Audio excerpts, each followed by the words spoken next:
And welcome to tonight's edition of the One Hood Power Hour. I am your co-host Kahari Mosley here with Miracle Jones, and we have another incredible episode tonight. We are kicking off our in earnest our primary candidate forum series.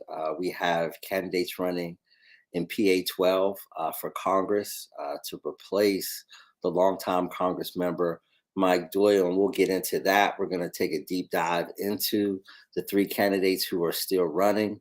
But before we do that, there's so much to talk about and so much to get you up to date. Obviously, on the international front, we have war going on in Eastern Europe right now in Ukraine, with Russia, which has really dominated the news and kind of dominated, the attention. And just there has been advocates around the world reminding people that there are 80 million refugees around the world in similar situations like the situation in Ukraine. And why obviously our hearts pour out for the people in Ukraine, we do not want to forget about folks all over the world in South America and Africa and Asia and other parts of the world that are suffering in many of the same ways. And hopefully at some point, we can eradicate all of it and have people not being displaced by war anywhere in the world. Absolutely, that's correct. And when we're talking about these international issues, we know Afghanistan, there is a humanitarian crisis in Yemen, where there is estimated millions of people who are going to be impacted by starvation due to various sanctions that the U.S. has supported, as well as, the removal of some U.S. troops in that region. And so we understand that this conversation is very triggering for some folks, but we also just want to highlight that there is, a need for humanitarian intervention outside of war and violence that people are advocating for. And what we have taken from Ukraine is that there are resources and support that will allow for instant mobilization to help people who are fleeing violence and war.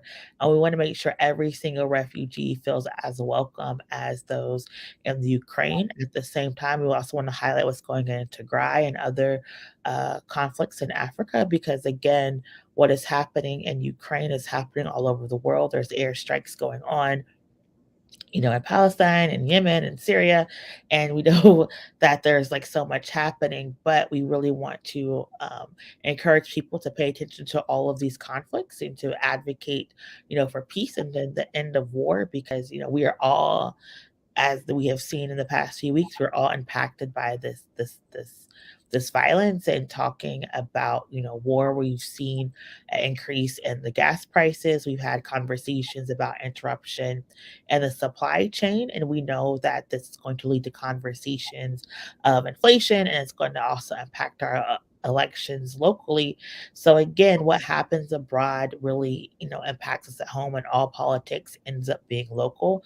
And so we always want to advocate for, the end of violence, and to make sure that people understand that we are all connected. What, happens abroad happens here, and we have to make sure that we're staying abreast of these issues, and we're engaging and being there for people who are in need and people who are fleeing these regions.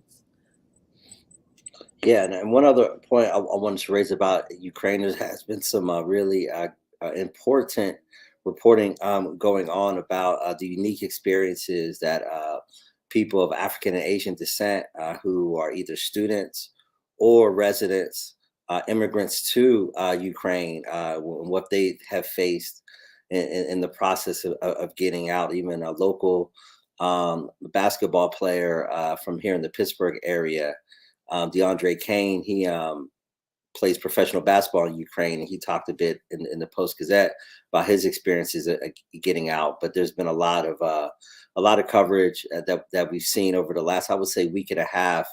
Um, really sharing, some of the challenges of getting out of Ukraine, some of the issues, within Ukrainian culture, particularly in the Ukrainian military, and some of the racial kind of ethnic divisions, within Ukraine, and how that has played out in a real way for those from Africa or other parts of the world who are attending college there, or the growing population of people with African descent within Ukraine. Yeah, and unfortunately, anti-blackness is global, and so that's why I always talk about and raise these issues. Our candidates will asking them about some of this stuff later on when they join us in the program.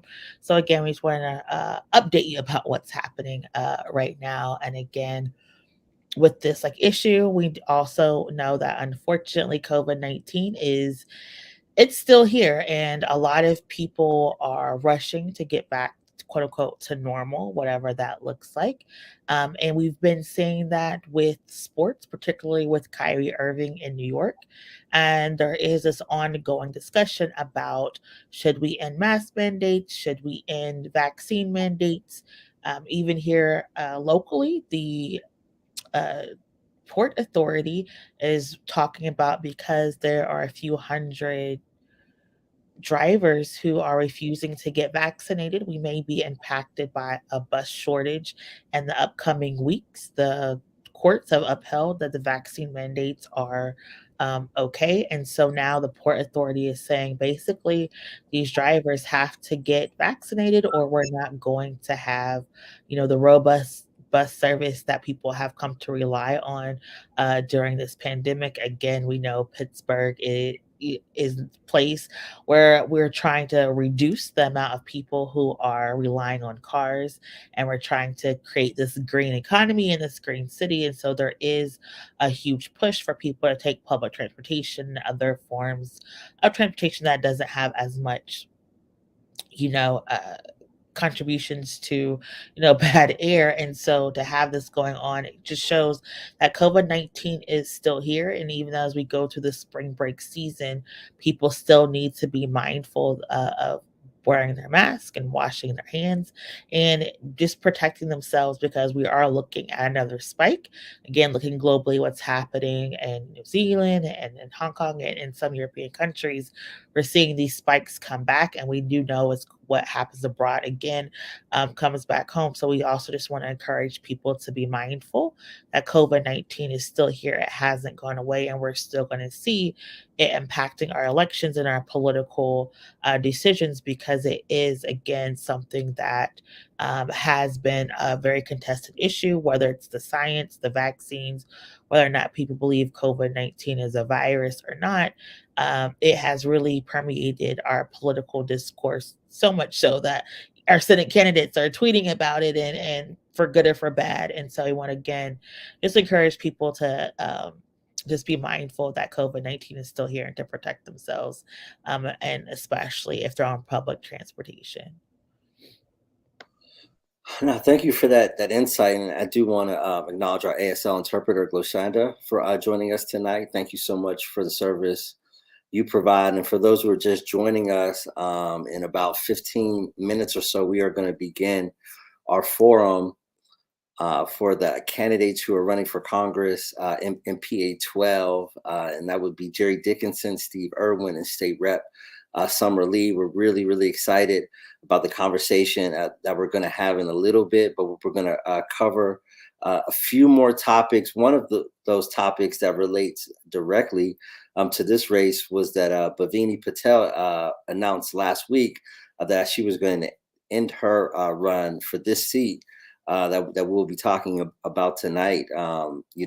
Definitely, I think someone who's going to continue to stay in the political arena. I didn't really get a chance to see the statement of why she pulled out, but definitely looking at, the resumes of the three candidates we have tonight, three very impressive people. And she's very impressive, but, just as candidates have the choice to jump in, they also have the choice to jump out. So, wish her the best of luck in all future endeavors.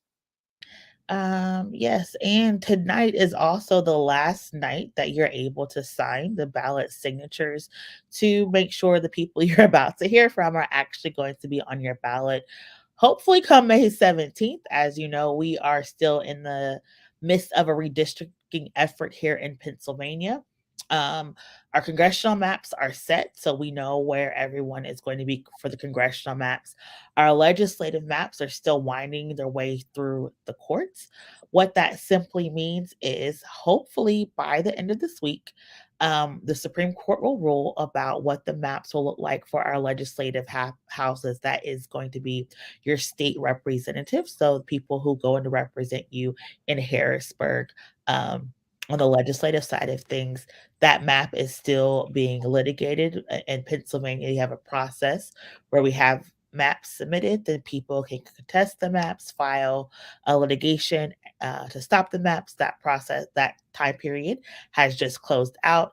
And so now the Supreme Court has to make their decisions. And once that decision is made for the next 10 years, we will have a map for people who are just tuning in.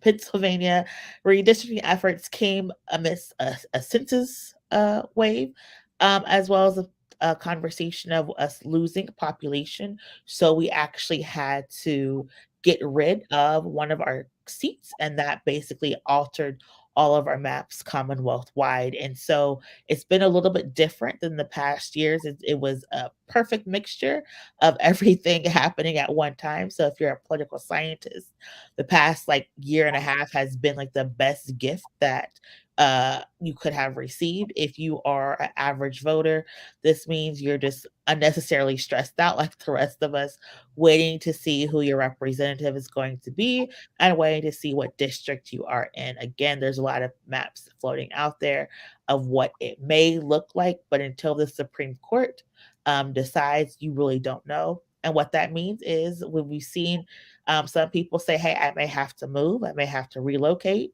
We've seen some people say, I may have to drop out and no longer run. And so a lot of stuff is still up in the air. So, again, this election season, I think this is a test of patience, but please make sure you're staying tuned because, again, everyone is going to vote in this primary. If you are a registered voter and you have a party affiliation of Democrat or Republican, you will be voting in the primary. If you're an independent or a third party voter, like a Libertarian or a Green Party voter, you do not vote until the general election in November. But you also want to make sure that after these new maps are set out, you double check your voter registration because for a lot of us, this means our polling places will change. For some of us, we're in new districts, and so our polling places are going to change because they're being consolidated. So we want to make sure that, again, you take the time to go back and verify and double check where you're supposed to vote, especially if you're not doing mail in voting this year. Back over to you, Kahari. Thank you for that, Miracle. One of the very interesting stories that came up over the past week or so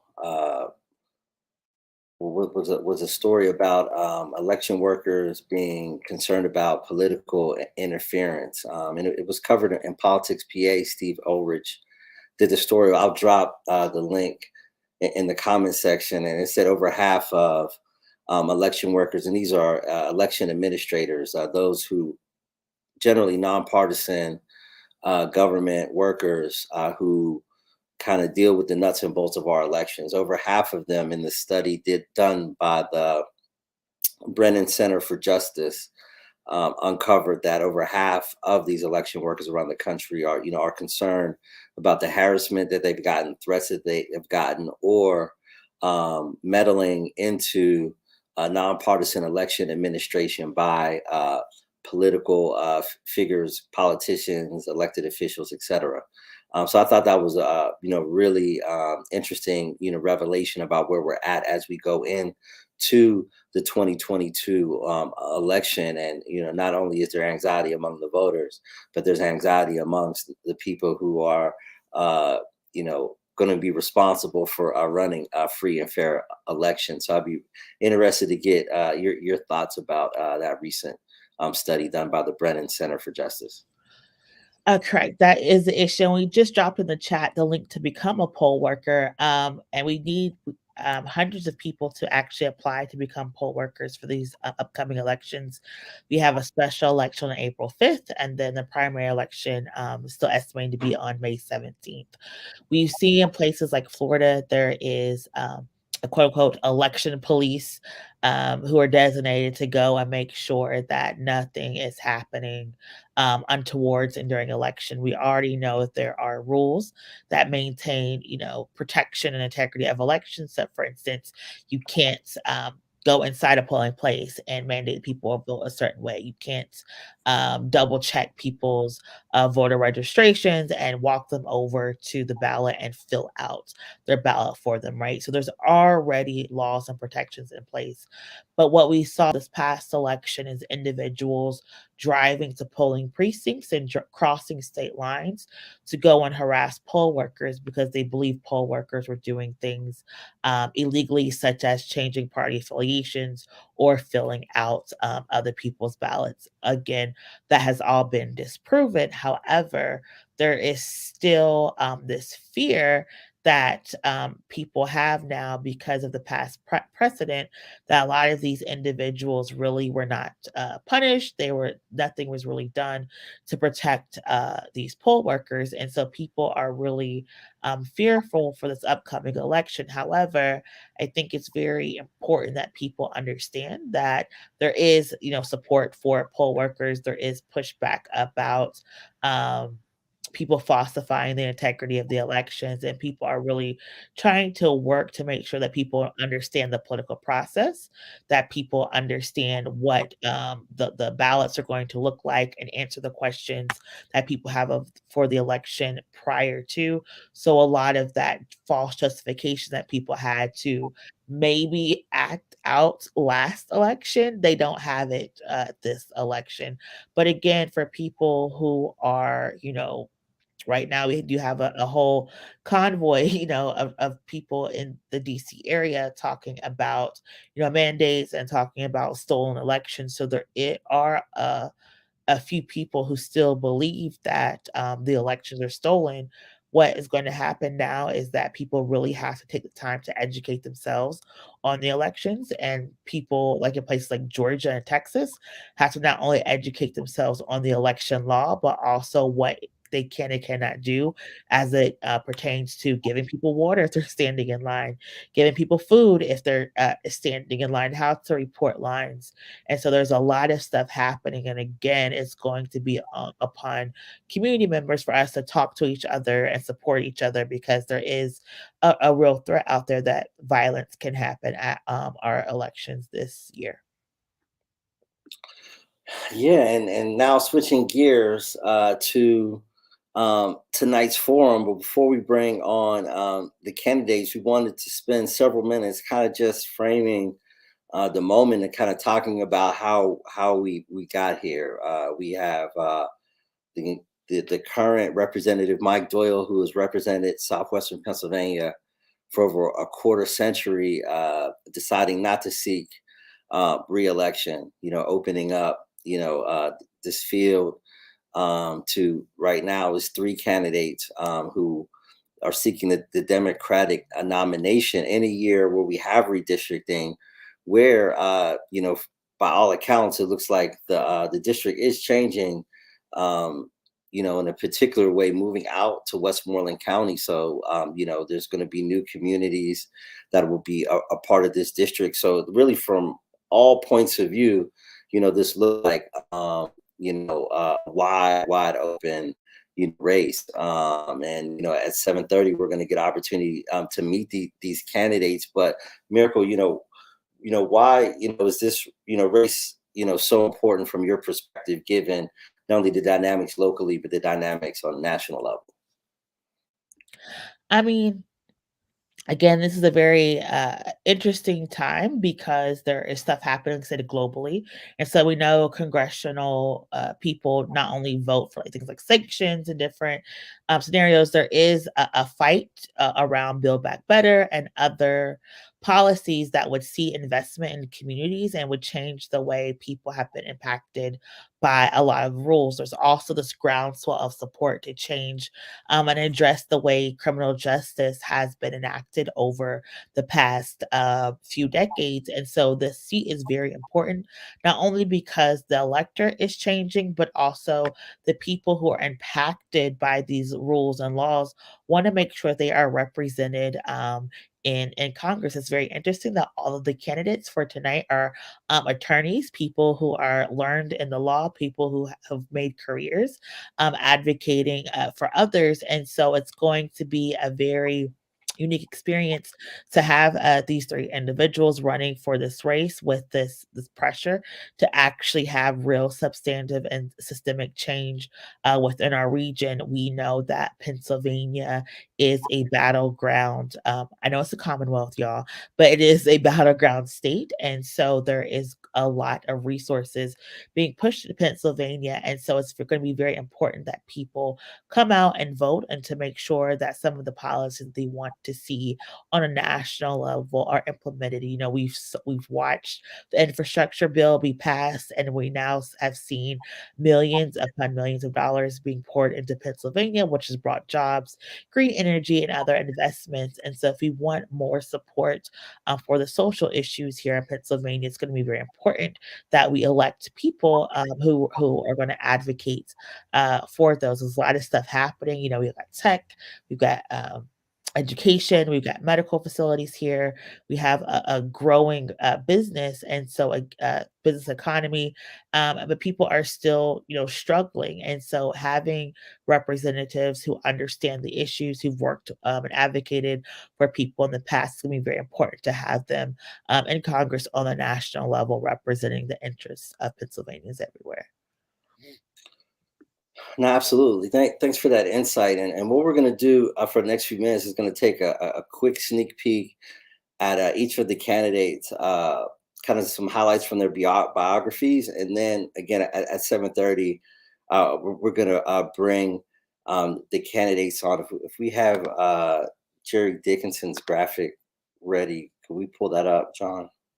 Yeah, so starting off with in alphabetical order, the first candidate who will be joining us at 7:30 is Jerry Dickinson. One of the big pieces of his life story that he's told to many people. He's very been open about it. Is that he came up in the foster system. Currently, a constitutional law professor, also a former Division I soccer player, former Fulbright scholar, helped establish a community land trust in the Hill District, ran for Congress in 2020, as well as a clerk for federal judge Theodore A.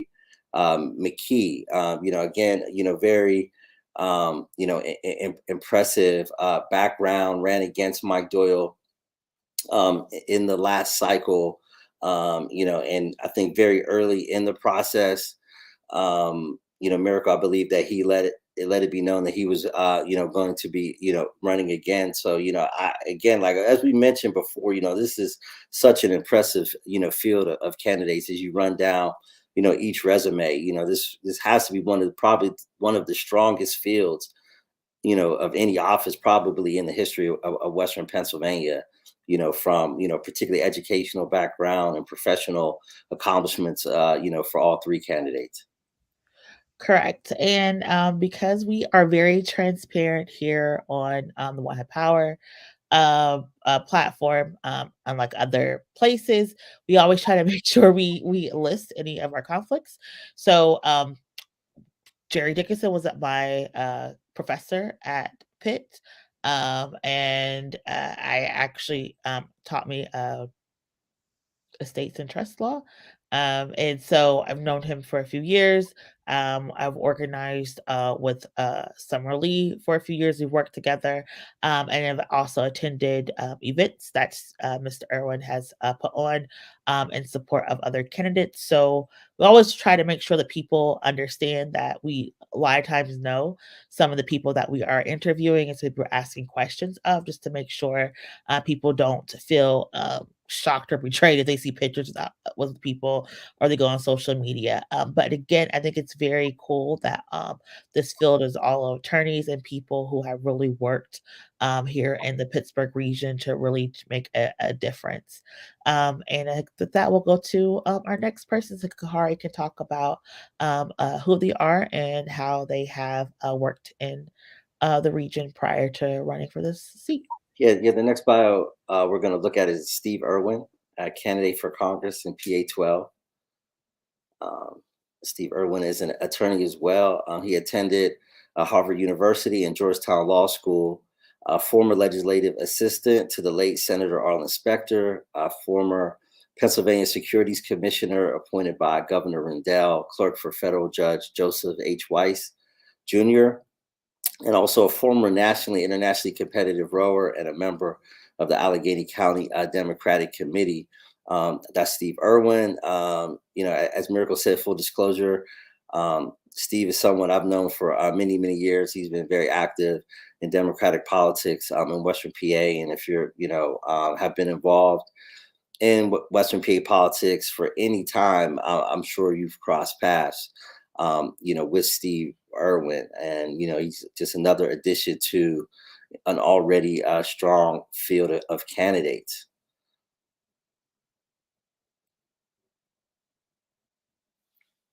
And now we're getting close to the 7:30 hours, so we will bring up State Representative Summer Lee's bio.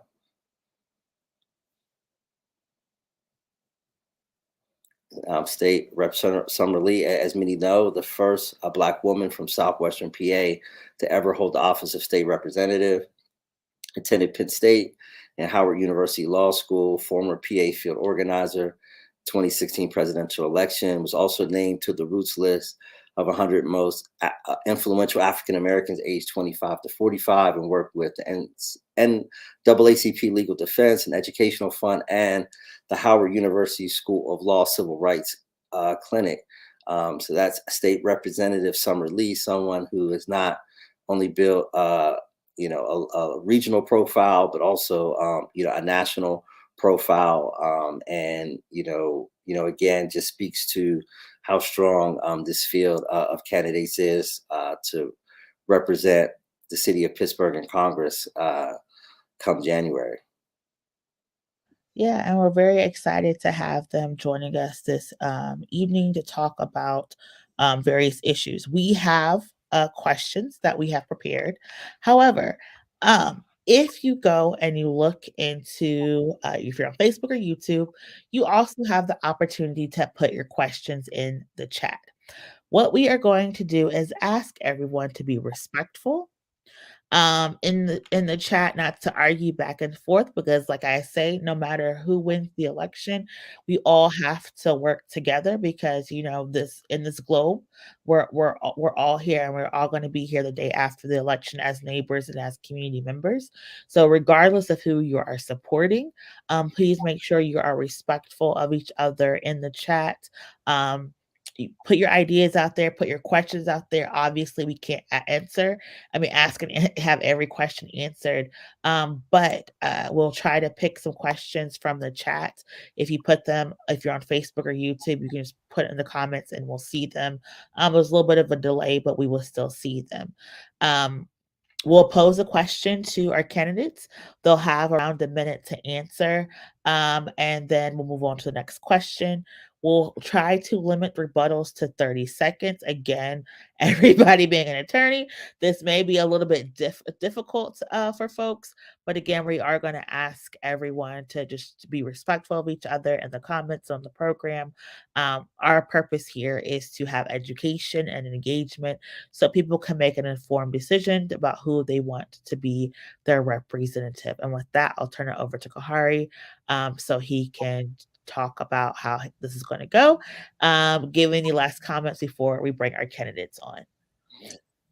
Yeah, absolutely. As Miracle said, the candidates will have a minute to answer the questions. And then if there is, responses warranted, we'll provide 30 seconds, provide responses, but, we want to limit, any back and forth. And as Miracle said, our motto is, conversational, civil, and informative. Like this is not, the Jerry Springer show. No disrespect to Jerry Springer or his, nationwide audience. It's just not what we do at One Hood Power. But we're really excited.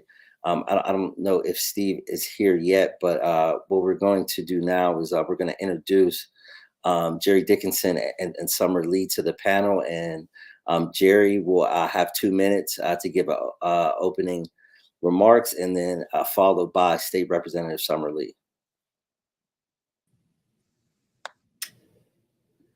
Okay, great. Thanks, everyone. Thanks so much for having me. I'm Jerry Dickinson. I am a constitutional law professor at the University of Pittsburgh and a civil rights lawyer. But statistically speaking, I probably shouldn't be here today in this role as a candidate for Congress. I was born to a Black father and a white mother here in Pittsburgh. Both were far too poor and too sick to take care of me. I was placed in the Allegheny County foster care system at a very, very early age, and then landed in a foster home out in Shaler Township. A white couple from McKeesport moved out there, had 2 kids of their own, and then opened up their small ranch house as a emergency foster shelter for kids. 11 kids altogether came into this home, white kids and Black kids, teenagers and toddlers, all coming from broken homes and tragic circumstances, including me. And it was a multiracial Brady Bunch. My foster parents did all they could to take care of us, give us food, warm clothes, a roof over our head, but sometimes emotional distress and trauma where we all came from was too much to overcome. We've been through addiction, poverty, incarceration, joblessness, you name it. We've been there before as a family, including me. Somehow I made it out okay. I got good grades. I went on to become a Division I athlete in college. I became a Fulbright Scholar at Johannesburg, South Africa, and a tenured law professor at the age of 32. So not too bad for a Black foster kid. But my proudest accomplishment is none of those things. It's my wife and my 2 daughters, Aria and Nyla. And so when I'm looking at the world that those 2 little girls are growing up in, I think about January 6th of 2021. I think about the world we're leaving behind for my 2 little girls. I think about climate change and rising sea levels and wildfires. I think about the Pittsburgh that my 2 girls are growing up in as the least livable region for African-American women.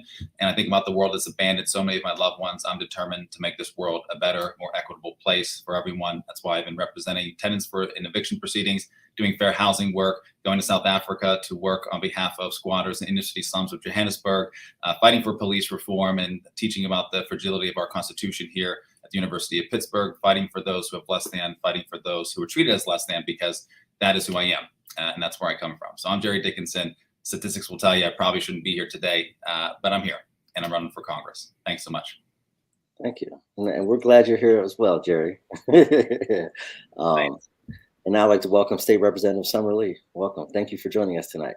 Yeah, thanks for having me. Happy to be with you all again. This is 2 nights in a row, but of course, one of my favorite places to be. But good evening, everybody. I'm Summer Lee, and as was mentioned, I am currently a state representative. I've been a state representative for the 34th district, which is our Mon Valley communities where I grew up all my life, parts of the eastern suburbs in the city of Pittsburgh. But I'm also an organizer, an activist, and I know it was mentioned that I'm a lawyer. I don't claim that at all. I'm just a law student who decided that I really wanted to find ways of how do we attack the system. And my journey has been in figuring how do we empower and build power with poor and working class people, with Black and brown folks in these communities, looking at the cyclical issues that we face. And that's how I found my way into politics, really. I wasn't somebody who thought that I'd ever run for office. I'm not someone who comes from a background either of politics. I grew up in a working class family in Braddock from a single mother, first generation college student. Every piece of policy that I fight for, every piece of legislation that I've introduced and the things that we organize around are all informed by my lived experiences. And I think that that's what was really the qualification and the reason why I've run. We have a moment right now and we need and deserve leadership that will meet it. For the first time in 26 years, we have this opportunity. And right now we're facing many crises. And as we look at the folks who are in office and the folks who are impacted by what happens in office, there's a gap that we have to fill. Right now calls for a time with people who have lived experiences. I lived in the Mon Valley where we have some of the worst air quality in the nation, and that's why we organized against it to stop a fracking proposal. I've grown up in a poorly resourced school system and had to take on loan debt to get that law degree, where Black women are shoulder the loan debt crisis that we have in this country. As we fight for Medicare for all, I'm someone who has been uninsured. As we fight for ending mass incarceration, I come from a community that has been deeply impacted by that. Right now, we need people who are going to fight differently. And in my time in office, I've been proud to co-govern with people to really show that there's a different way we can do politics. Right now, we need folks who have the urgency of the moment, who are going to get in and fight with everything that we have right now, because we can't afford to wait anymore. And we can't afford to keep saying that we're going to make Pittsburgh better for Black and brown women, that we're going to make it better for poor and working class folks. We need folks right now in this opportunity where we are going to, in Pittsburgh, be a leader in this nation on our environmental crisis, on our Medicare crisis, on our housing crisis, on criminal justice reform, and on our workers' rights crisis. So that's why I'm running for office. And I look forward to this conversation that we're going to have. Thank you so much. And so we started in alphabetical order, and we're going to go in alphabetical order. I'm going to ask the first question, and then we'll go back and forth between Kari and I. The first question is, Governor Wolf today advocated for legal cannabis use and said it's about time that Pennsylvania legalize cannabis. Do you support the legalization efforts, and how would you advocate for this issue in Congress? To you, Jerry, then to you, Summer. Great. Yes, we need to decriminalize marijuana at the federal level. We need to pass legislation that commutes sentences that for prisoners who have been affected by this. We need to commute and expunge records and arrest records that people are affected by this. Long-standing war on drugs that has affected this country, that has effectively created the new Jim Crow, right? The prison industrial complex, prisons effectively become for-profit. Congress can play a role in that. Congress could, if it wanted to, pass a piece of legislation that would decriminalize marijuana across the United States and require states to legalize it. That also, by the way, would open up a new industry and profiting opportunities, a business model that Black and brown communities can benefit from as well as a result of that. And so Congress should be able to put subsidies into helping these business opportunities and entrepreneurial opportunities through decriminalizing marijuana. And I think that's a big part of it. So it's not only just the criminal justice aspect of it, but it's the economic and business aspect of it as well that I think is going to help our communities. And Congress can and should be in that position to do that. So I'm looking forward to being able to usher in that type of legislation. Thank you so much, Summer. Yeah, totally agree. Right now in the state legislature, we have been working on that. It's a piece of legislation that's been led by former Rep. Wheatley and Senator Street on the other side. And when they first came to me, I fully agree about, as we're talking about the war on drugs and how much we need to be careful in this right now. I was very hesitant to sign on to a bill until I knew for certain that we were going to have provisions in it that would protect Black and brown communities, folks, particularly folks who are already incarcerated. There are folks who lost years of their lives. We've lost community members because of what we are now going to create industry over, and totally agreeing that we're going to have, and there already is, billion-dollar industries around this right now. And what we have to do, and we have to protect right now, is to make sure that those communities that have been deeply impacted have a stake in this, and also that small growers have a stake in this and aren't being pushed out of this arena by big marijuana. Have we coined big marijuana yet? By big marijuana as we're doing this, and that's what we are seeing happening too often. So in Pennsylvania and federally, those are the things that we need to be careful about, because oftentimes when we go into new industries, it's always a new frontier and it looks good, but the communities of folks who have been deeply impacted by it are often left behind. Thank you so much, Kari. Yeah, my question is about infrastructure. What role do you see yourselves playing? And I guess we can switch order. We'll go with State Rep Summer Lee and then go to Jerry. What role do you see, or is there any particular projects that you see that you would really like to focus on, given that Pennsylvania is going to get, a lot of funds for infrastructure, and obviously the Fern Hollow Bridge has been on the top of everyone's mind. What opportunities do you see, specifically around the infrastructure bill, and what type of benefits it could bring to the Pittsburgh region? Certainly. Bringing an infrastructure, is that our timer? Bringing in infrastructure dollars is one of the most important conversations that we're having right now. And I want to be incredibly clear. BIF is a start, but we have to do more. Right now in the United States, and particularly in Pittsburgh, we know that we have 1,100 bridges that are not in good condition. The Fern Hollow Bridge is one, and it was catastrophic.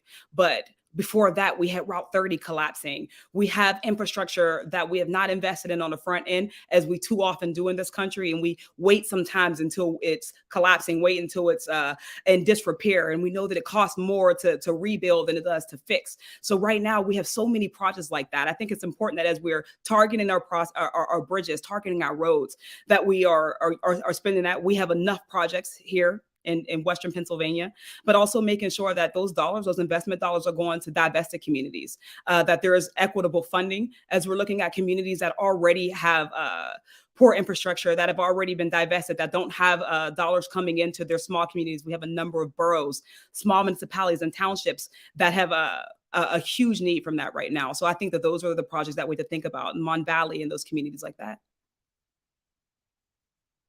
Same question, Jerry. Right. When the Fern Hollow Bridge collapsed, it was shocking for everyone.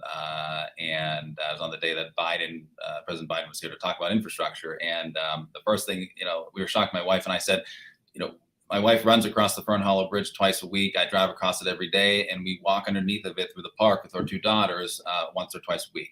And so families could have been killed as a result of that, due to a lack of and increasingly disrepair in our infrastructure. So, from an infrastructure standpoint, money from the infrastructure package is going to be handed out for years on end. And if I was in Congress at the time, I certainly would have voted for the infrastructure package to make sure it got through. Why? Because Western Pennsylvania, we know we have a significant amount of problems with regards to our infrastructure. And so, yes, we need that money to come in. But more importantly, we got to make sure that money goes to creating more union-backed jobs, so that we can have permanent and long-term jobs for folks that are union-backed and actually have the benefits that come along with being a union member. That's extremely important. Far too many times federal dollars end up in the hands of private investors or private contractors, where union members don't benefit from it. And that's really problematic. So I look forward to being able to get a hold of a lot of that infrastructure money, bring it here to Western Pennsylvania, fix our bridges, fix our roads, because it's the health and safety concern. If we don't do it, then there's going to be another Fern Hollow, and we can't have that happen. Right now, it is too much of a risk. We cannot let that happen. Too many lives are at stake when this does happen, and it's really it leaves a terrible mark on our infrastructure and on our city as well. So I look forward to being on the front lines of that, and hopefully in 2023 being able to usher in some of that money here to Pittsburgh. So. Perfect. Thank you so much. And just for people who are tuning in, this is our congressional forum. Mr. Steve Irwin just shared that he will be unable to attend because his signing event is running over. He will be on next week's edition of the Sunday Night Sit Down, but he does give his deepest regrets of not being able to join us live here this evening. So my next question is going to be, and we kind of touched on a little bit in the chat. One of the things that makes running for Congress a little bit different is that you have to work on international issues. We know the situation and Ukraine is on the forefront of people's mind, but we mentioned like in Tigray and Syria and Yemen, there's other things going on. For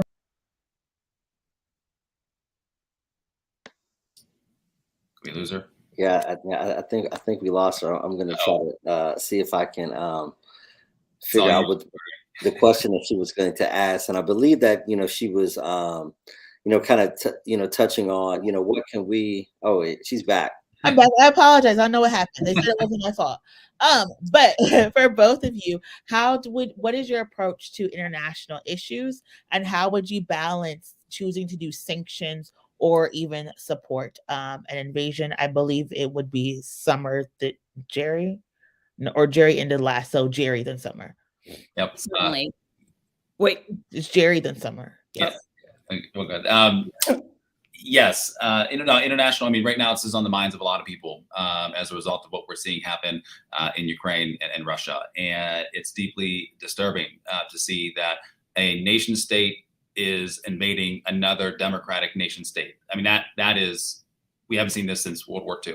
So we're in unprecedented times right now.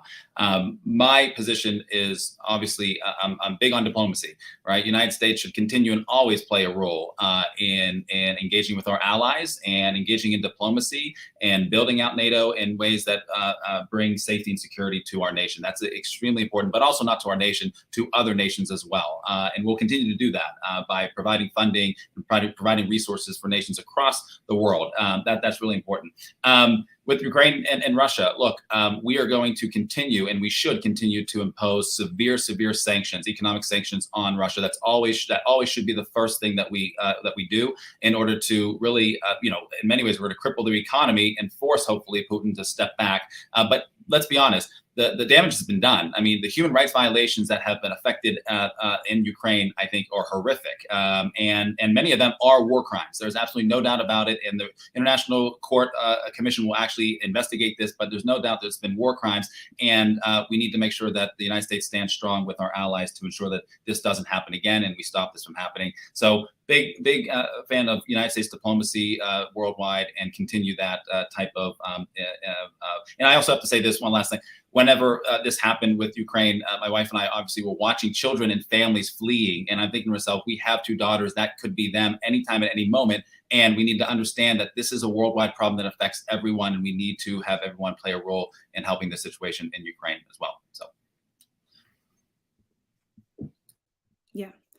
Yeah. What Putin is doing is reprehensible, right? I think that that is the baseline of where we're starting. Like what we're seeing here is in this conflict is devastating. We know that war is hell. And the people who are going to be most impacted are going to be civilians in Ukraine. And that said, it's so important right now that we lead with diplomacy. It's so important that we take intentional steps to minimize harm and to minimize the effects that will come of this, because it is a tenuous situation. I think I differ a bit, even as we're talking about sanctions, and we've been hearing and seeing different conversations coming in from different perspectives. And it's so important to recognize that even as we're talking about sanctions, in Russia and sanctions in other countries that are committing war crimes, the impacts that those sanctions have, I think that we should be targeting those sanctions very specifically at wealthy Russian oligarchs. As much as possible, we want to hit the sources of Putin's wealth and his power, and where we can mitigate the harm on everyday people, folks who are everyday, who are going to be ravaged by the economic impacts of that. Where we can, we want to hit Putin, we want to hit oligarchs. And I think that is an important distinction. And I think that that's how we lead first with a humanitarian based approach. That said, also, as we're doing everything that we can to de-escalate this crisis, I think that we should, when the time comes, be open and welcoming of refugees that will inevitably be created and come our way. Like we should be with refugees that are coming in from all countries. And I think that that's a conversation that has gone and dived into so many different angles as we talk about the difference in reaction that we're seeing in Ukraine than what we see in Black and brown countries, and who we're welcoming into this country. We should be welcoming all folks into this country who are devastated by war and greed that we're seeing here. Thank you for that, and I guess we'll go State Rep Lee, and then back to Professor Dickinson, and just along those lines, do you see an opportunity, to lift up, we have, I believe, 2.5 million, refugees in Ukraine, which is 2.5 million of the 80 million, refugees. How can we, use this moment to clearly show empathy, and support for the Ukrainian people, but also lift up, the tens of millions of people all over the world, and really tie that together and say that it's not only do we need to stand up for the folks in Ukraine, but we need to stand up these places for people, all over the world. So how can we use this unique moment to, obviously deal with, a very, very serious crisis that potentially has nuclear ramifications, but also from a humanitarian standpoint, how can we make sure that we have, the same kind of empathy in Africa, Asia, and South America as we're showing, and as we should rightfully show in Eastern Europe. Yeah, it's recognizing that empathy and compassion aren't unrenewable resources, right? We don't have just enough for certain people, recognizing that that is a limitless well that we should be drawing from. And even as we're able to see, as some of us, right, some folks in our country, some folks in the West are able to see themselves in Ukrainians, recognizing how we have to look deeper to see the humanity in all the other folks, the Black and brown folks that we're seeing, folks coming from Latin America who are fleeing conflict and had been at our border and were a part of our border crisis. Was we're looking at our undocumented neighbors in this country and seeing that deportations are still happening, right? That we're still hearing about abuses in ICE detention camps, recognizing that this is an opportunity to address that issue and recognizing that these issues are interconnected. We can't look at one and say that we are going to be welcoming and open in that, and then say that we are not going to be welcoming and opening of the folks who we already have here, right? I think that this is bringing up very painful history that we have. And it's a great opportunity to be reflective, a great opportunity to talk about what does justice look like? What does it look like to be humanitarian, to not just see ourselves in white folks and blonde folks and blue-eyed folks, as we've been hearing on certain newscasts, but to dig deeper and see why is it that we are not extending that same love, that same compassion, that same empathy for Black and brown folks? Yeah, I think it's an opportunity to, show a level of accountability and require accountability on the part of nation states that are engaging in human rights violations, nations that are, violating international laws and treaties. When I lived in South Africa, I was on a State Department Fulbright scholarship, doing effectively diplomacy work in South Africa. And, one of the big things you start to realize is that, obviously the United States, we have, our culture, our economy, our, many aspects of American life have made its way overseas, and Africa and Asia and Europe and Latin America. And while that's very important, we also have to understand that while we impose and we have imposed ourselves in other places around the world, we also at the same time have our own issues here in the United States domestically, and that there's a connection there. And so I think when we're looking at many of the issues that we're dealing with here in the United States with regards to immigration, right? The Southwest border is one example where we have engaged in, inhumane acts for those who are coming to the border for port of entry, for example, or the way that ICE has treated undocumented immigrants in this country, actually engaging in aggressive tactics, right? That actually scares and strikes fear into communities. I mean, that's problematic. And so we have those issues here in the United States. And so I think if we're able to look at how we've acted across the world and internationally, and then say to ourselves, well, if we're doing it in one country, we also need to look inward and say to ourselves, how can we rectify our own actions and our own behavior to make ourselves a more equitable and equal opportunity nation. And hopefully in Congress, when I'm there, we're able to do that as well. So Thank you for that. And it actually goes kind of into my next question, because we're talking about policing at the border. We know that there has been a huge ongoing discussion about police and safety, particularly when it comes to Black and brown neighborhoods, and even more recently, bringing in people who are impacted or usually disabled. And we saw that with the Ryan Coogler situation in Atlanta. We know there's a disagreement among defunding the police, supporting the police, community policing. There's no gotcha questions going to be asked. My question is, when it comes to policing and safety, what is your vision for the communities, and what will you advocate for in Congress? I believe it is you, Jerry, then you, Summer. Thank you. This is an issue I think it's near and dear to many of our hearts across the United States. When we saw what happened several years ago with the murder of George Floyd, and it was a reckoning for the country with a long history of discrimination and racism in police departments, and how that has affected Black and brown communities. It's also something that's personal to me and my family.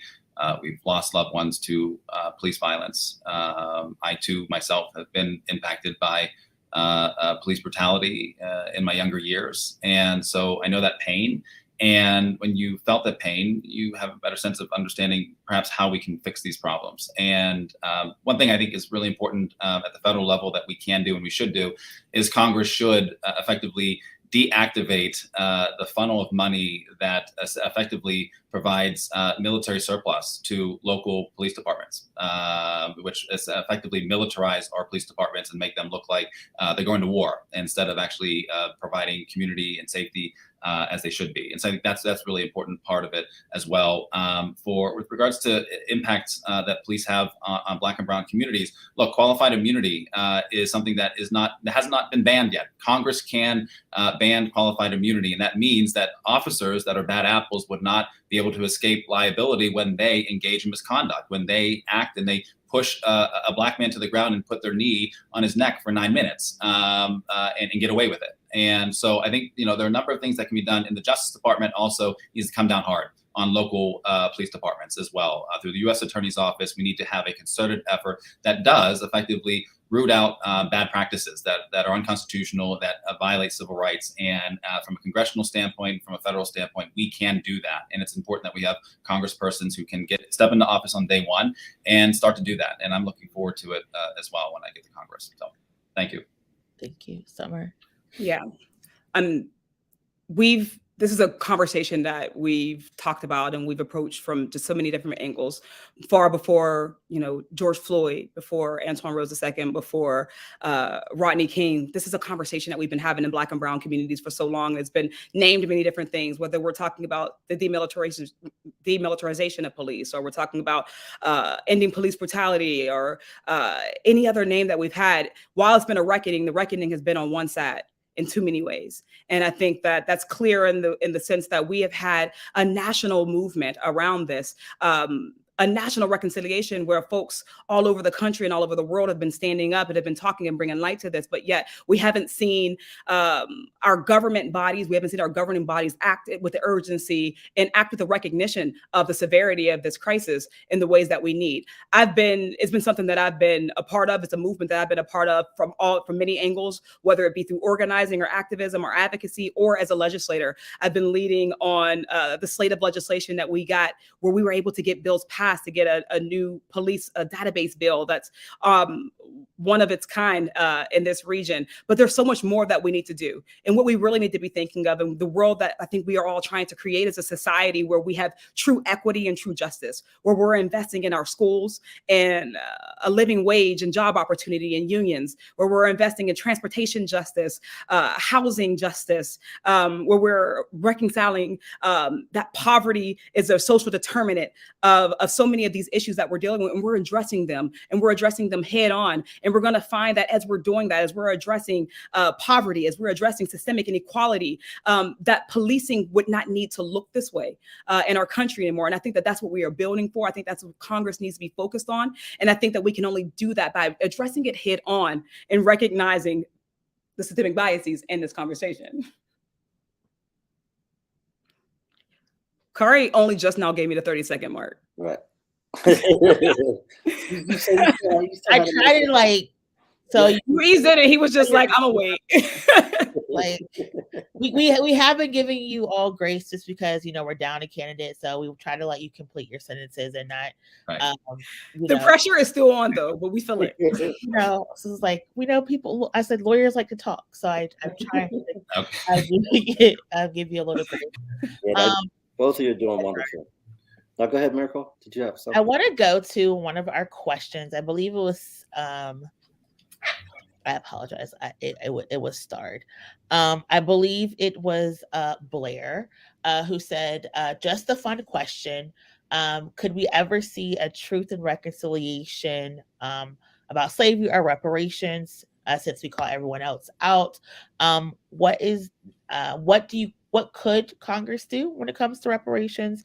And is that something that you think you would be advocating for in Congress? I believe it is now Summer and Jerry.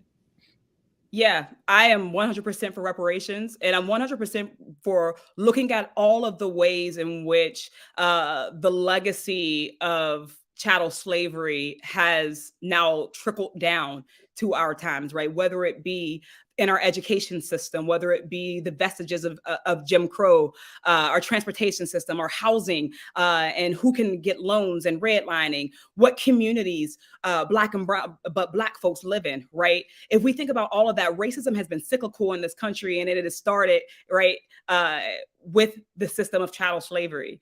And as we're looking at our responsibility of addressing it, I think that we are one of the few countries, right? If we look at the other countries that have gone through something such as ours, right? We're looking at South Africa with the apartheid system. We're looking at post-Nazi Germany. And both of those countries were very intentional on what route they chose, right? In Germany, you cannot be a Nazi, right? There's a First Amendment right, but that First Amendment right stops where you are starting to step into someone else's. Or in South Africa, where they had the Truth and Reconciliation, where they sat and they talked it out. But the first thing they did was they enacted a new constitution, and that new constitution provided positive rights, where they were going to address the systemic inequalities that they had to face, whether it be education, free education, and a fundamental right to education, healthcare as a fundamental right in the South African constitution, and they address housing and inequality. We've never done that. And right now, as we think about who shoulders the burden of the loan debt crisis in this country, it's Black folks, it's Black women. As we're thinking about the housing crisis and how we've been shut off from systemic wealth, that has had a trickle-down effect on Black families, on Black communities. And if we have in our legal system, what we know is that where you have created a harm, you have a responsibility to mitigate that. Well, our government has created a harm, and it has a responsibility to mitigate that. There are many ways that we should look at it. Reparations shouldn't be a one-time check, but reparations looks like equity in this country. How are we ensuring and embedding equity in every institution and every system in this country? And that's what reparations and the reparation conversation has to include for me. Yes, I support reparations and efforts at the federal level to find ways to implement such a policy. There are a number of ways to do it. I was on the front lines of the effects of the apartheid era in South Africa, working alongside lawyers, human rights lawyers and South African lawyers during the end of apartheid at the Center for Applied Legal Studies in Johannesburg, where we worked alongside communities that are still affected by the vestiges of the apartheid regime. And the Truth and Reconciliation Commission and many of the lawyers that I worked with effectively worked on that. They were able to bring and implement policies to actually rectify some of those longstanding effects. Now, bringing it back to the United States, as a civil rights lawyer and as a constitutional law professor, I've been on the front lines doing a lot of this work already, whether it be the Independent Police Review Board, where I worked as legal counsel with activist groups and my law students to actually work towards creating new police mechanisms to stop unjust activity by police, which of course have a long-standing relationship with discrimination in this country, or advising historic Black churches here in Pittsburgh, Bethel AME, in the Lower Hill District. I advised and was working alongside the Bethel AME community and committee to find ways to seek reparations and restitution with private actors in the city who had engaged in discrimination before. So now the question becomes, what can Congress do? Well, Congress already has H.R. 40, which is a proposal to create a commission on reparations, which will study this issue and then find ways to implement it. This is Representative Shayla Jackson, who already has this. I would join that group and perhaps be on the front lines to actually fight for that. One other thing that we've seen happen here in the United States already with regards to reparations in Evanston, I believe Evanston, Illinois, is that this is a city council that had passed a piece of legislation, which is an ordinance, which effectively created a local reparations program that is for low-income homeowners, mainly in Black and brown communities. They would have subsidies to have access to home ownership opportunities to rectify long-standing practices of discrimination in the housing market. That is a form of reparation, and that's happening right now in the United States. So how can Congress help facilitate more of those types of programs? Congress can effectively appropriate money to local governments to create similar programs as Evanston. And so as someone who likes to get things done, who likes to actually implement these types of things, use my knowledge as a constitutional law professor and a civil rights lawyer to affect this kind of change, that's what I hope to do when I get into Congress, and hopefully push through H.R. 40 to make sure that it gets done. And I'm looking forward to doing that. So thank you. Thank you, Kari. Yeah, I have a kind of a political question. Over the past, year and a half, there's been some critique, of the progressive movement. Some will even use the pejorative term, the woke mob, as the culprit for why certain things haven't gotten done. The human infrastructure bill and things like this. I guess we'll start with Jerry, and then go to Summer. What both of you, what do you say to those political pundits that say that we should take a more moderate route, or more of a incremental route, as opposed to some of the stances that the Progressive Caucus is taking? And I guess I guess an initial question to that, would you join, the Progressive Caucus, if you were elected, and if so, or if not, do you feel that a more moderate path, or a more progressive path will be the best path to help move forward President Biden's agenda and progressive values across the board? Yeah, absolutely. I would certainly join the Progressive Caucus, and the Progressive Caucus is very interesting in that a lot of its members also are members of a number of other caucuses, right? It's an ideologically diverse group, ethnically, racially diverse, and gender diverse group, and I think I'd be more than happy, of course, to join the Progressive Caucus and move the needle on a number of progressive values. Look, the pandemic, I think in many ways was a wake-up call to a lot of people in terms of the incremental approach to policy, right?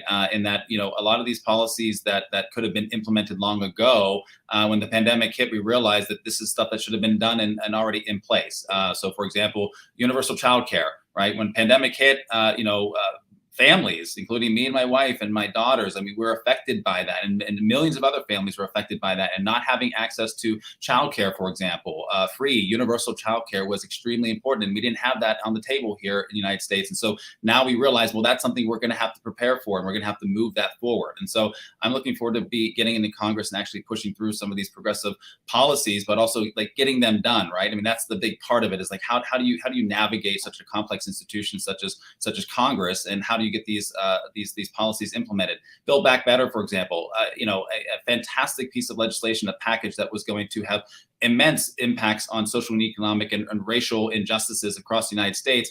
We didn't get it, haven't got it through yet. Well, as a result of that, we may have to start passing separate pieces of legislation of Build Back Better in order to get a number of these items done. So for example, if we have to, we're going to have to put up a piece of legislation for universal childcare and have Congress vote on that. And then we'll move to another piece of legislation if we can't get Build Back Better done. But of course, we hope to do it. Obviously, the Biden administration and a number of other Democrats, that is the goal, and we hope to get there. And I'm looking forward to helping usher that in, because by the time we get to 2023, I suspect we're still going to be battling this battle on Build Back Better. So thank you. Yeah, Kari, I think that it's a funny question, right? Because I think that we all have witnessed what some of us call punching left, right? And I think that there's a number of reasons for that phenomena. But I think the biggest one is that we are at a crossroads in this country, and we're in unprecedented times, right? As we talk about and listen to politicians who have a nostalgia for getting things done and doing things the right way, we're often hearkening back to a time before there were Black women in office, before there were true progressives, before there were poor folks and working class folks in office. And the more that we are seeing those folks get into office, the more we're seeing a diversity of tactics, a diversity of strategies, and a different urgency around that. I'm actually proud of the work that our Black women and brown women who were in the Progressive Caucus have been doing. They've been leading the way nationally to create and expand the realm of what is possible. Because the reality is the getting things done part isn't just Congress. We know that the biggest bills that we've had, the most transformative pieces of legislation that we've ever passed in this country, whether it be the Civil Rights Act or the Voting Rights Act, those were pieces of legislation that were not moved by Lyndon Baines Johnson. It wasn't moved by congressional members. It was moved by movement. That was work that came from movement spaces, from the civil rights movement. It was work that was popular on the outside, but not popular on the inside. And it was work that truly embodied the saying, power concedes nothing without a demand. When we think about the ways in which progressives in this country, this progressive movement has changed and moved the needle on what is not just necessary, but what is possible. We're talking about Medicare for all. We're talking about environmental racism and ways that we've never talked about it. We're talking about housing justice and education. We're talking about loan debt. We're talking about free college in this country that is so far behind the rest of the world. We're talking about a pandemic where we still don't have paid sick leave. Those are progressive policies that we've been fighting for tooth and nail, that I've been fighting for in the state house, and that we've been fighting for here in Western Pennsylvania, as we've created a movement that gets more progressive in office, because we can't win with just one. We can't win with campaigns that are me-centered. We can only win these things with we-centered movements, with organizing, with expanding the electorate. That takes groundwork. And sometimes it's not glamorous, right? Sometimes what the progressives are doing is saying that I'm okay if my name is not on that bill. The bills that we got passed for policing, which are that police database bill, the first in decades, I was the one who came up with the strategy for that, who organized around it, who pushed the Republicans, who got it passed unanimously. My name is not on a single one of those bills, not as the prime. Neither are the others of my colleagues who worked on that. But we were sacrificial because it was more important to get the work done than it was to have our name on it. That's groundwork that progressives have been laying. And the progressives have objectively been the ones who have been pushing Biden's agenda more even than the conservative and moderate Democrats. It's important that we recognize that. We would have Built Back Better right now if we had heeded the warnings of progressive, of Black and brown women like Ayanna Pressley, who endorsed me, right? Who had fought and warned us that if we separated those bills, that they would kill it, that Joe Manchin would kill it. We have to stop punching left. We have to stop adopting right-wing talking points about Black and brown legislators and really recognize who's been fighting for us and fight for those people. Thank you so much. And following up with your comments for punching left, we know that critical race theory has kind of taken the nation by storm, but it has kind of expanded to turn into transphobic and homophobic rhetoric and legislation, to the point that we know that gender discrimination is not the law of the land, and there are very few protections for gay and trans individuals. As a congressional people, would you advocate, sponsor, and put forth legislation that will put in gender non-discrimination to protect queer and trans individuals? I believe it would be Summer than Jerry. Yeah, I'd absolutely do that. It's work that I already do here at the state level. I'm part of the package. I'm a sponsor on the bill that we've been fighting for in the state house, because Pennsylvania is one of those states where, depending on where you go, if you are gay or trans or queer, you don't have certain rights. You can still be evicted in Pennsylvania, and you can still be fired, right, for your gender identity, for your sexuality, and that's a problem. And federal legislation could trump that, and we could be protecting those folks nationwide with federal legislation. But more than that, I think that this is a time to really highlight the fact that we need a representative government. Right now, there are folks who are fighting for trans people. There are folks who are fighting for queer folks, fighting for Black and brown folks, but we are best equipped to fight for ourselves. Queer folks, trans folks are best equipped to fight for themselves. We have to work and fight and organize so that we are getting and facilitating more trans and queer folks getting in the office. Right now in Pennsylvania, while in my time there, just in my short 4 years, I came in where we had one gay man. In that time, we got our first bi woman, our first queer woman. We had our first Black queer man in Malcolm Kenyatta, and that's 3 folks, and that's it in the history of in the history of Pennsylvania legislature, right? Of open queer folks in our legislative bodies. But yet we have so many bills that, in so many different ways, not just your obvious ways, but bills that have disparate impact on marginalized communities. But those folks aren't there to share that perspective. They're not there to create and prime and co-prime and introduce their own legislation that would impact their communities. It's so important that we are creating spaces so that we are having a more reflective democracy. And as we're doing that, we'll see that those communities are quite able to fight for themselves, quite able to lead on their own. That's why we have to use every one of these election cycles to expand the electorate, use these election cycles to identify and support non-traditional candidates, folks who don't have the money and the infrastructure to run these big campaigns like this, right? Who can't beat back against our gerrymandering efforts and our campaign finance reform. That's the only way that we're going to get trans and queer folks into office, so that they can pass legislation on their own. Miracle, you mentioned about, critical race theory, and, you were a student of mine, and in my upper level courses in race and the law, I teach elements of critical race theory. Derek Bell is the father of critical race theory here at the University of Pittsburgh. And so it's really important that we have those educational opportunities in the classroom to bring these things to the forefront. And you are correct. That has now, there's a resistance movement across the United States to now attack gender identity and sexual orientation, right? To pass pieces of legislation that are restrictive and unconstitutional in some way, shape, or form. So, I think this is a really important opportunity now in Congress to actually get folks in Congress, progressives in Congress, who can identify the problems and actually attempt to fix them and get these things done. So, for example, the Fair Housing Act right now, believe it or not, under the Fair Housing Act, a private landlord can still discriminate on the basis of sexual orientation or gender identity. Under federal law, a private landlord can do that because that law does not provide for those protections explicitly. And so when I'm in Congress, obviously we need to pass a piece of legislation that would amend the Fair Housing Act to do that. Same thing with regards to protections for the trans people and also queer people.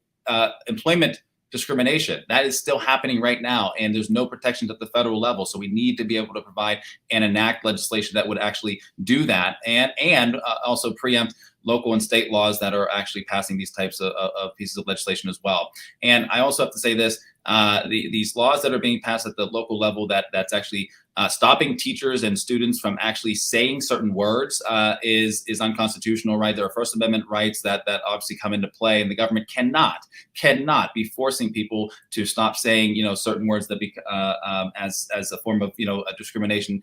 Congress can step in, preempt those laws, and actually implement policies that will get us to equality. And then finally, obviously, at the federal level, the Equality Act and the Equality Amendment has to be implemented, not just a piece of legislation, but also an equality amendment in the Constitution to provide greater protections for LGBTQI communities, including trans and queer people as well, where we don't have those protections. And I think hopefully when I'm in Congress, we're able to implement those and get those things done as well. So looking forward to it. Thanks, Miracle. All right. Am I going for a question from the audience? I believe we're going to end on another international question before we go to closing remarks. So if you can pull up Dustin's, the question that Dustin asked. And I'm going to rephrase this question just a little bit. Is we know when it comes to international situations, it's very tense, situations, people are impacted regardless of what happens. But when it comes to this issue, we know that people have been asking and advocating for human rights intervention for Palestinian people. So if you are in Congress, what would be some of the things that you would advocate for to reduce the way, because Professor Dickinson, you talked about apartheid cities, and there's been a label that what's happening in Palestine is modern day apartheid. And so as advocates in Congress, how would you approach this issue, and how would you support or advocate for humanitarian intervention for Palestinian people? Professor Dickinson, and then State Rep Summerlee. Sure. Yeah. The United States, we provide appropriations and funding every year for many countries, and that's part of our foreign policy. It's part of our international diplomacy, and it'll continue to happen. And so, with Israel, for example, the United States will and should continue to provide funding for security purposes in the Middle East. There's no doubt about that. And for Palestine, the United States currently provides assistance for Palestinian NGOs and a number of others. And so the United States should continue to do that as well. And the United States should continue to play a bilateral position to broker an agreement that is for the people of Palestine and Israel. And I think the United States will continue to play that role, and has played a strong role as well. And that goes to our longstanding understanding of diplomacy. We want to see peace throughout the world. There's no doubt about it. We want to see peace and security. In order to have that, we also need to ensure that we have aid and funding that goes to and nation states that need it. And I also say this, we also need to be cognizant always, United States, and I think that Congress can do a better job at this, which is ensuring that aid that is provided, funding that is provided, is not used in a way that violates human rights, is not used in a way that violates international treaties. And where there's evidence to suggest that, then there needs to be repercussions for it.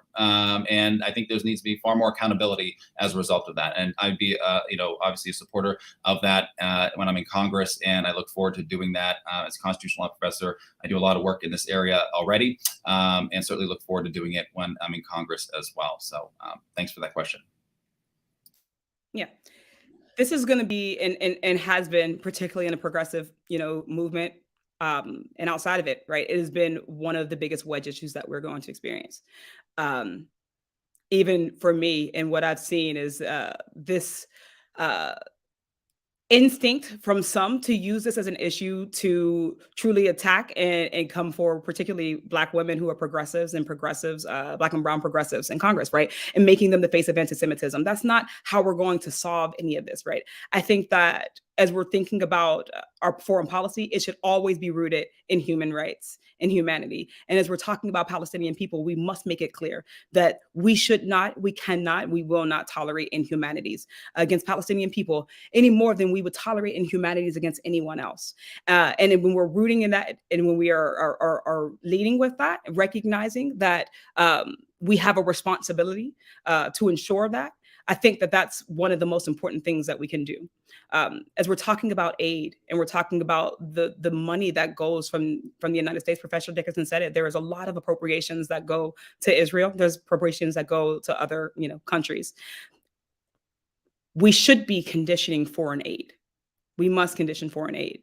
Where there are human rights violations, we should not be sending money that would go to the expansion of colonies, right? Of taking land, Palestinian land. We can't support that.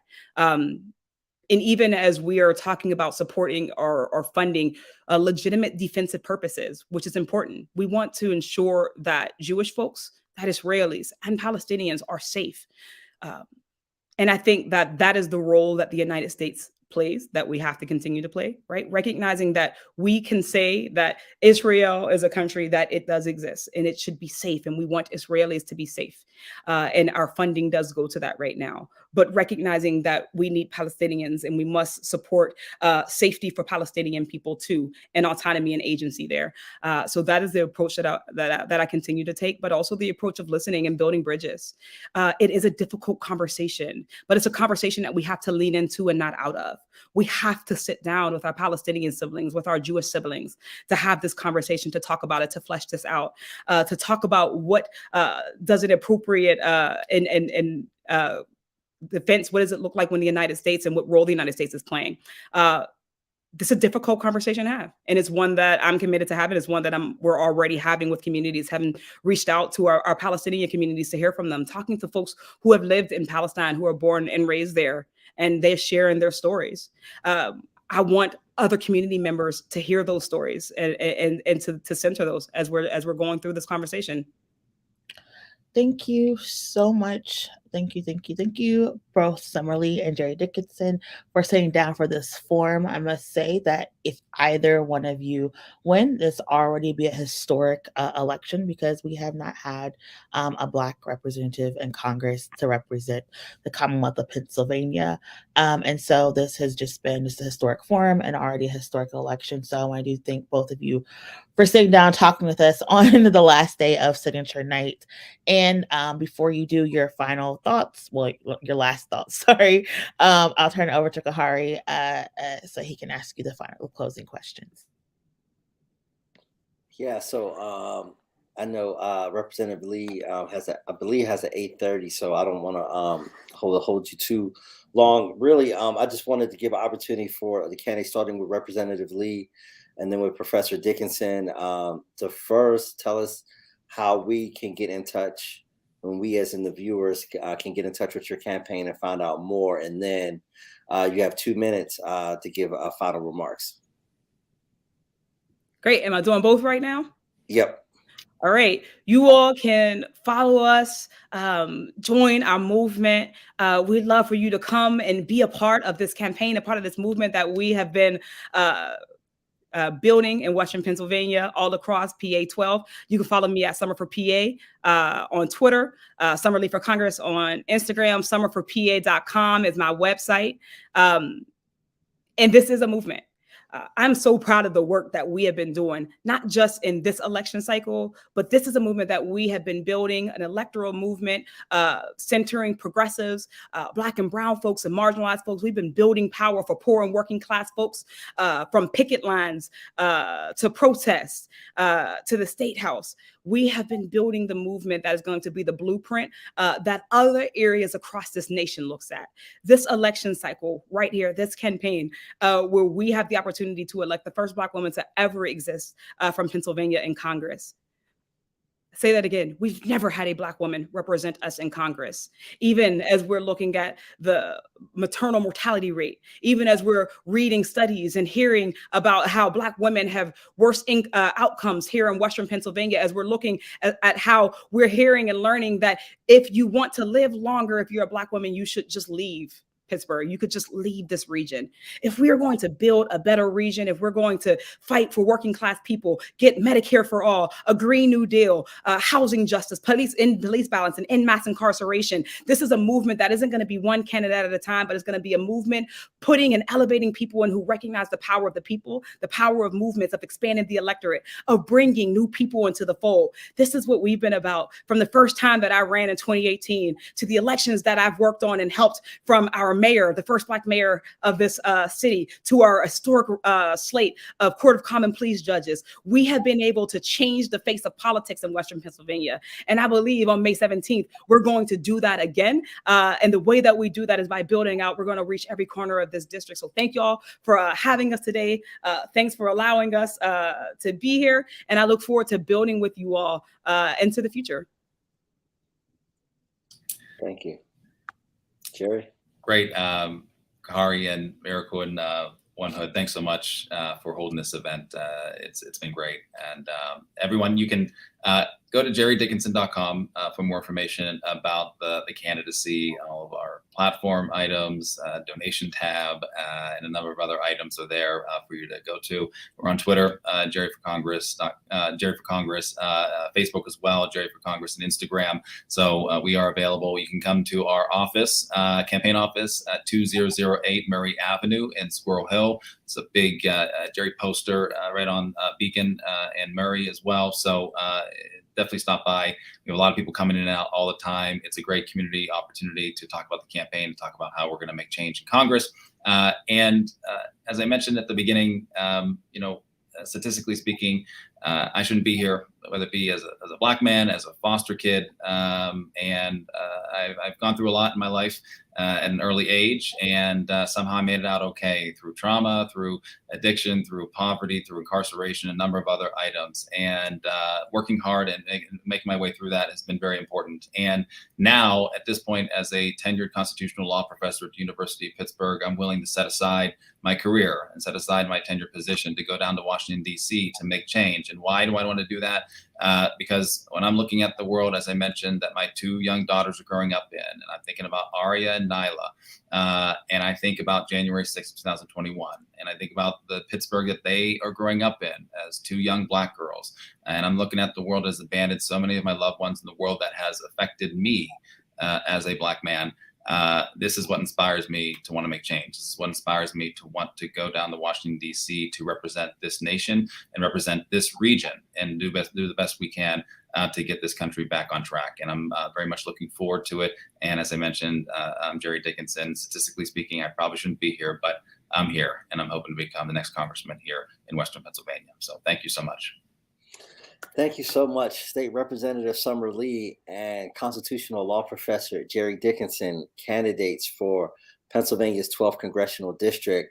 Wishing both of you the best of luck. Thank you so much for joining us. Looking forward to being in touch over the next 8 weeks. And, just thank you so much for joining us. I know it's a very busy night, and definitely get back to those petition signatures, because we definitely want to see both of you on the ballot. Right. All right. Thank you. Appreciate it. Thank you. All right. Take care. Bye. Take care. Yes, and thank you so much for everyone for tuning in and suffering through my technical difficulties, and ignoring my cold and congestion. I really appreciate it. If you are just tuning in, we are One Hood Power. We are an organization that seeks to build power for Black and Brown communities. Please follow us at One Hood Power. Please subscribe to our YouTube pages. We're going to have forums for you every single oh my gosh, every single Monday up until the election seasons. Well, up until the May 17th election. On Mondays, we do forums. On Sundays, we have the Sunday night sit down, which is a one-on-one, more relaxed style interview that we have for people running for office. Please make sure if you are a candidate and you're running for office, make sure you get your petition signatures in. The way we find candidates is we look at the election roster put out by the Secretary of State and the Board of Elections, and then we reach out to you. So please make sure you're following along for the redistricting, making sure you're not missing any deadlines, and making sure you're getting your signatures in, because those are the people that we're reaching out to for participation in our forums and participation, for our Sunday night sit down. If you wanted a question asked and you didn't see it asked, if you felt we didn't cover all of your topics, please reach out to us. Again, we are in constant contact. We are also going to be putting out scorecards in the future. So if there's some questions, you're like, hey, I really wanted to hear more about transportation, or I really wanted to touch more on gentrification, please reach out to us, because every year we do release our scorecards. We don't do endorsements, but we do scorecards so you can make informed decisions about who you would like to elect. And with that, I'll turn it over to Kahari so he can close us out. Yeah, also, again, want to thank State Representative Summer Lee and Professor Jerry Dickinson for joining us tonight. Also want to thank Lashonda and Kenton, our ASL interpreters, for the evening. Thank you so much, for your service, and definitely tune in this Sunday night. We will be, I believe, joined by Steve Irwin, the candidate for PA-12 as well, who unfortunately couldn't join us tonight. Tonight is the last full night of petitions. Petitions do have to get turned in tomorrow, so we understand, how crazy the times is. But again, we do want to thank Summer Lee and Jerry Dickinson for joining us. And then a week from tonight, we will have the candidates running in PA-17, which is currently Connor Lamb's district. So we'll be very much looking forward to that discussion as well. So until then, continue to stay engaged and informed with the process. Thank you, Summer Lee. Thank you, Jerry Dickinson. Thank you, Glashonda and Kenton, our ASL interpreters. And always thank you, Miracle Jones, for being the co-host of the One Hood Power Hour. So on behalf of the whole One Hood team, this is Kahari Mosley signing off until Sunday night. Take care. Have a good night. Thank you.